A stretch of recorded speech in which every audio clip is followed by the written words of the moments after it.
Sons के अंदर आखिर ऐसा क्या हुआ कि जिस एन चंद्रशेखरन के अगले 5 साल के कार्यकाल को आगे बढ़ाने की तैयारी थी, वही एन चंद्रशेखर अब खुद कह रहे हैं कि वो दोबारा चेयरमैन बनने के लिए अपना नाम नहीं देंगे।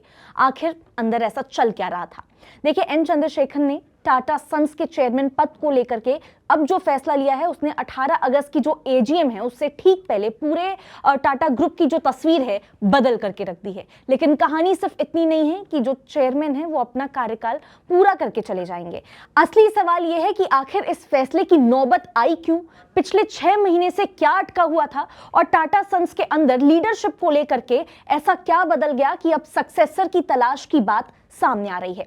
टाटा सन्स के जो चेयरमैन हैं एन चंद्रशेखरन, उन्होंने 12 अगस्त को अपने बयान के जरिए इस पूरे घटनाक्रम पर पहली बार विस्तार से अपनी बात रखी है। उन्होंने ये साफ किया है कि उनका मौजूदा कार्यकाल जो है 20 फरवरी 2027 को खत्म हो रहा है और वो उसके बाद जो है दोबारा चेयरमैन के तौर पर रीअपॉइंटमेंट के लिए अपना नाम आगे नहीं करेंगे। यानी फिलहाल ये जो टाटा सन्स के चेयरमैन बने हुए हैं और अपना मौजूदा टर्म जो है वो पूरा करेंगे, लेकिन फरवरी 2027 के बाद टाटा ग्रुप की सबसे ताकतवर कॉर्पोरेट पोजीशन पर अब उनका बने रहना अब ये तय नहीं है। देखिए, यही वजह है 18 अगस्त की एजीएम से ठीक पहले आया ये फैसला सिर्फ एक रूटीन लीडरशिप ट्रांजिशन की तरफ नहीं देखा जा सकता है। अब सवाल यह है कि आखिर ऐसा हुआ क्यों, इसके पीछे क्या रीजन हो सकते हैं। इसका जवाब समझने के लिए हमें कुछ महीने देखिए पीछे जाना पड़ेगा।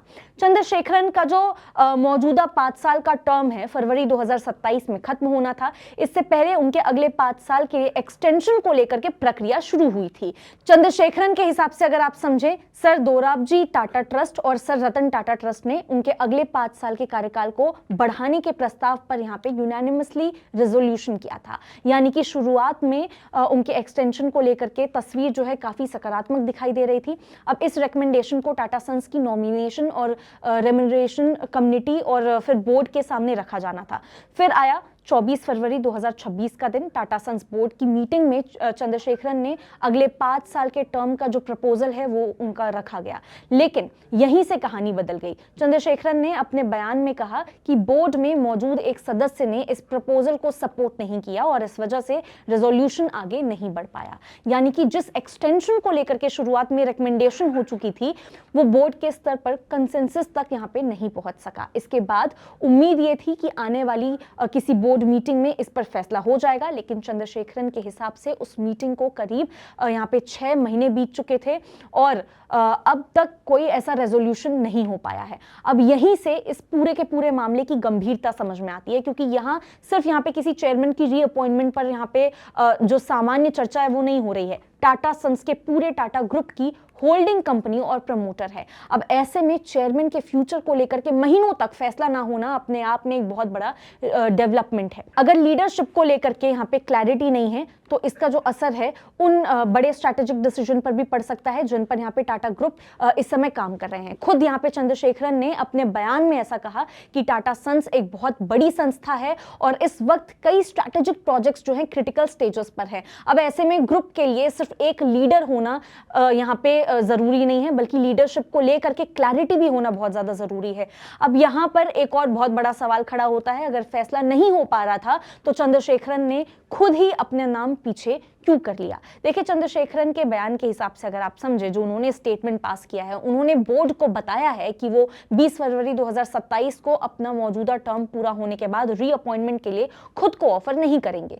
साथ ही उन्होंने बोर्ड के सक्सेसर पर जल्द यहाँ पे फैसला लेने को भी कहा है ताकि लीडरशिप ट्रांजिशन ठीक तरीके से हो सके। यानी कि उन्होंने इस अनसर्टेनिटी को लंबे समय तक खींचने देने के बजाय यहाँ पे अब सक्सेशन का जो पूरा प्रोसेस है उसको आगे बढ़ाने की जो जरूरत है वो बताई है। उनके हिसाब से एम्प्लॉइज, इन्वेस्टर्स, पार्टनर्स और जो दूसरे स्टेक होल्डर्स हैं उनके लिए भी लीडरशिप को लेकर के क्लैरिटी बेहद जरूरी है। लेकिन यहाँ एक बहुत बड़ा जो ध्यान देने वाली बात है वो समझनी आपको बहुत जरूरी है। चंद्रशेखरन ने तत्काल चेयरमैन की कुर्सी नहीं छोड़ी है। उनका मौजूदा जो टर्म है, जैसा हम आपको बार बार बता रहे हैं, फरवरी 2027 तक है और वो तब तक यहाँ पे चेयरमैन बने रहेंगे। इसीलिए इसे आज से ही अभी टाटा ग्रुप के जो चेयरमैन हैं उनका पद खाली हो जाना समझना गलत हो सकता है। असली बदलाव जो है वो ये है कि अब फरवरी 2027 के बाद उनके तीसरे 5 साल के टर्म की संभावना खत्म हो गई है और टाटा सन्स को अगली जो लीडरशिप है उसकी तैयारी करनी होगी। अब 18 अगस्त की जो एजीएम है उसका महत्व भी इसी वजह से बढ़ चुका है। पहले देखिए एजीएम को चंद्रशेखरन के डायरेक्टर के तौर पर रीअपॉइंटमेंट के लिहाज से देखा जा रहा था कि इस एजीएम में फैसला हो सकता है, लेकिन टाटा ग्रुप की कई लिस्टेड कंपनीज के एजीएम डॉक्यूमेंट्स जो हैं उनमें भी यहाँ पे चंद्रशेखरन की डायरेक्टर के तौर पर यहाँ पे रीअपॉइंटमेंट से जुड़ी जो प्रोसेस है वो दिखाई दे रही थी। एग्जाम्पल के तौर पर टीसीएस और टाटा पावर की जो एजीएम डॉक्यूमेंटेशन है उसमें उनका नाम डायरेक्टर रीअपॉइंटमेंट के लिए दिया गया था, लेकिन अब 12 अगस्त को ये जो मीटिंग, ये जो एजीएम होने वाला है, इसमें इस बयान के बाद एजीएम को देखने का जो एंगल है बदल गया है। सवाल सिर्फ ये नहीं है कि चंद्रशेखरन की रीअपॉइंटमेंट होती है या फिर नहीं, सवाल अब ये है कि टाटा सन्स की आगे की लीडरशिप स्ट्रैटेजी क्या रहने वाली है और सक्सेसर की तलाश कितनी जल्दी शुरू हो सकती है और किसे चुना जा सकता है, क्योंकि चेयरमैन का जो टर्म है यहाँ पे खत्म होने से पहले सक्सेसर तय करने का मतलब सिर्फ एक नया नाम चुनना नहीं है, नई लीडरशिप को टाटा ग्रुप के कई बड़े ऑनगोइंग प्रोजेक्ट्स और एक्सपेंशन प्लान्स की जिम्मेदारी संभालनी होगी। और वही वो पॉइंट है जहां पे चंद्रशेखरन का करीब 1 दशक का टेन्योर भी जरूरी हो जाता है। वो 2017 में यहाँ पे टाटा सन्स के चेयरमैन बने थे, 2022 में उन्हें दूसरे 5 साल का टर्म मिला था और फरवरी 2027 में टर्म खत्म होने वाला है। अब इस दौरान टाटा ग्रुप के जो एविएशन हैं, इलेक्ट्रॉनिक्स है, मैन्युफैक्चरिंग है, सेमीकंडक्टर्स, बैटरीज और कई जो नए नए बिजनेसेस हैं उसमें बड़े स्ट्रैटेजिक बेट्स लिए। एयर इंडिया का टाटा ग्रुप में वापस आना भी इसी दौर का सबसे बड़ी घटनाओं में से एक माना जा रहा है। अब जब ग्रुप इन बिजनेसेस को यहाँ पे स्केल करने में फेज में है, तो अब क्या है कि लीडरशिप ट्रांजिशन का जो असर है वो आगे की स्ट्रैटेजी पर कितना बड़ा होगा, इन पर भी यहाँ पे नजर बनी रहेगी। लेकिन इस पूरे घटनाक्रम के पीछे सिर्फ यहाँ पे बोर्ड की असहमति की चर्चा में नहीं है। देखिए रिपोर्ट्स के हिसाब से अगर आप समझें, चंद्रशेखरन और टाटा ट्रस्ट के जो चेयरमैन हैं नियोल टाटा, उनके बीच में पिछले कुछ महीनों में यहाँ पे गवर्नेंस, अनलिस्टेड सब्सिडरीज और कुछ कंपनियों की पब्लिक लिस्टिंग जैसे जो मुद्दे हैं उस पे मतभेद भी सामने आए हैं। यानी कि लीडरशिप को लेकर के जो फ्रिक्शन दिख रहा है उसके पीछे सिर्फ एक बोर्ड मीटिंग का मामला नहीं, बल्कि टाटा सन्स के फ्यूचर गवर्नेंस और स्ट्रैटेजी को लेकर के बड़े सवाल भी यहाँ पे खड़े हो सकते हैं। हालांकि इन मतभेदों को चंद्रशेखरन के अपने यहाँ पे बयान में यहाँ पे सीधे तौर पर उनके फैसले की वजह नहीं बताया है। अब अगर आप ये सोच रहे हैं कि ये जो सब कुछ हो रहा है, ये पूरा घटनाक्रम है, इसका टाटा ग्रुप की लिस्टेड कंपनीज और इन्वेस्टर पर क्या असर पड़ता है, तो यहाँ भी एक इंपॉर्टेंट पॉइंट है। देखिए चेयरमैन बदलने का मतलब ये नहीं होता कि जो टाटा ग्रुप है उसकी सभी कंपनियों की स्ट्रैटेजी अगले दिन से बदल जाएगी। अलग अलग टाटा कंपनीज के यहाँ पे अपने बोर्ड्स, अपने मैनेजमेंट टर्म्स हैं, लेकिन टाटा सन्स की लीडरशिप ग्रुप की overall strategic direction, capital allocation और बड़े फैसलों में यहाँ पे इन्फ्लुएंस रखती है। इसीलिए सक्सेसर कौन होता है, उसकी सोच क्या होती है, और ये लंबे समय में इन्वेस्टर्स के लिए बहुत ज्यादा जरूरी हो जाता है। इसी वजह से अब टाटा सन्स के अंदर आने वाले कुछ महीने काफी जो अहम है वो माने जा रहे हैं। एक तरफ चंद्रशेखरन फरवरी 2027 तक अपना मौजूदा टर्म जो है वो पूरा करेंगे, दूसरी तरफ बोर्ड को यहाँ पे सक्सेसर तय करना होगा। अगर सक्सेशन प्रोसेस जो है जल्दी शुरू होता है तो ट्रांजिशन ज्यादा व्यवस्थित तरीके से यहाँ पे किया जा सकता है, लेकिन अगर लीडरशिप को लेकर के अनसर्टेनिटी बनी रहती है और अनसर्टेनिटी आगे भी इसी तरह से चलती है, तो मार्केट की नजर इस बात पर रहने वाली है कि टाटा ग्रुप के बड़े स्ट्रैटेजिक प्रोजेक्ट्स और कैपिटल एलोकेशन डिसीजन किस दिशा में आगे बढ़ते हैं। अब देखिए यहाँ पे कुछ आंकड़े हैं, उनकी भी बात कर लेते हैं। चंद्रशेखरन के लीडरशिप टेन्योर को सिर्फ यहाँ पे नए बिजनेसेस में भारी इन्वेस्टमेंट और कुछ कंपनियों में हुए लॉसेस के नजरिए से देखना भी पूरी तस्वीर नहीं होगी, क्योंकि इस दौरान टाटा सन्स की अपनी फाइनेंशियल परफॉर्मेंस मजबूत हुई। FY26 में टाटा सन्स का stand alone profit after tax यानी कि टैक्स चुकाने के बाद का जो मुनाफा है 21.8% बढ़कर के 31,961 करोड़ रुपीस हो गया। वहीं कंपनी का रेवेन्यू भी 9.1% बढ़कर के 42,366.55 करोड़ रुपीस पहुंच गया। देखिए चंद्रशेखरन के आज के बयान में इतना जरूर क्लियर हो जाता है, इतना जरूर कंफर्म होता है कि एक्सटेंशन प्रपोजल बोर्ड में कंसेंसस हासिल नहीं कर पाया था और करीब 6 महीने तक इसका कोई रेजोल्यूशन नहीं निकला था। यानी इस पूरी कहानी को सिर्फ चंद्रशेखरन ने रेजिग्नेशन दे दिया, ये कहकर के खत्म करना सही नहीं होगा। उन्होंने अपना मौजूदा टर्म बीच में नहीं छोड़ा है।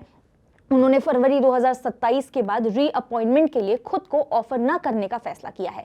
लेकिन इस फैसले के पीछे सबसे बड़ा सवाल वही है जो अब टाटा सन्स के सामने भी खड़ा होता है। जब उनके एक्सटेंशन की रिकमेंडेशन हो चुकी थी तो बोर्ड में कंसेंसस क्यों नहीं बन पाया और 6 महीने तक फैसला क्यों अटका रहा। और शायद इसी सवाल की वजह से 18 अगस्त की एजीएम अब पहले से ज्यादा जरूरी भी हो गई है। एजीएम के बाद जो तस्वीर है धीरे धीरे साफ जरूर होती हुई नजर आ सकती है। टाटा सन्स सक्सेशन को यहाँ पे देखा जाए तो किस दिशा में लेके जाता है, सक्सेसर जो है चुनने की प्रक्रिया कितनी तेजी से आगे बढ़ती है और ग्रुप की मौजूदा स्ट्रैटेजी को आगे कौन संभालेगा, क्योंकि टाटा ग्रुप इस वक्त जो है किसी छोटे ट्रांजिशन के दौर में नहीं है। सेमीकंडक्टर और इलेक्ट्रॉनिक मैन्युफैक्चरिंग से लेकर के बैटरीज, एविएशन, दूसरे जो नए बिजनेसेस हैं उन तक यहाँ पे ग्रुप ने अपने आने वाले वर्षों के लिए बड़े बेट्स लगाए हुए हैं। ऐसे समय में चेयरमैन की अगली नियुक्ति सिर्फ एक कॉर्पोरेट डेजिग्नेशन का मामला नहीं सामने आता है, ये तय करेगी कि अगले फेज में टाटा ग्रुप की स्टीयरिंग किसके हाथ में होगी और क्या वो उसी रास्ते पर चलेगा जिस पर पिछले कुछ वर्षों में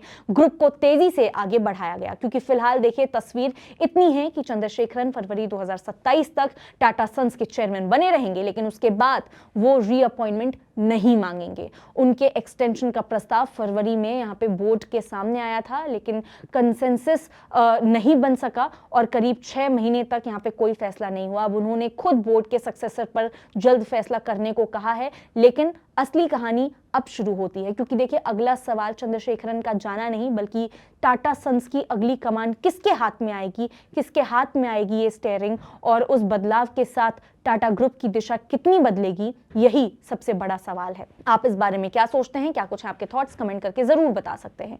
ऐसी और खबरों के लिए विजिट कर सकते हैं हमारी वेबसाइट money9live.com, सब्सक्राइब कर सकते हैं हमारे यूट्यूब चैनल Money9। मिलते हैं आपसे अगले वीडियो में, तब तक के लिए नमस्कार।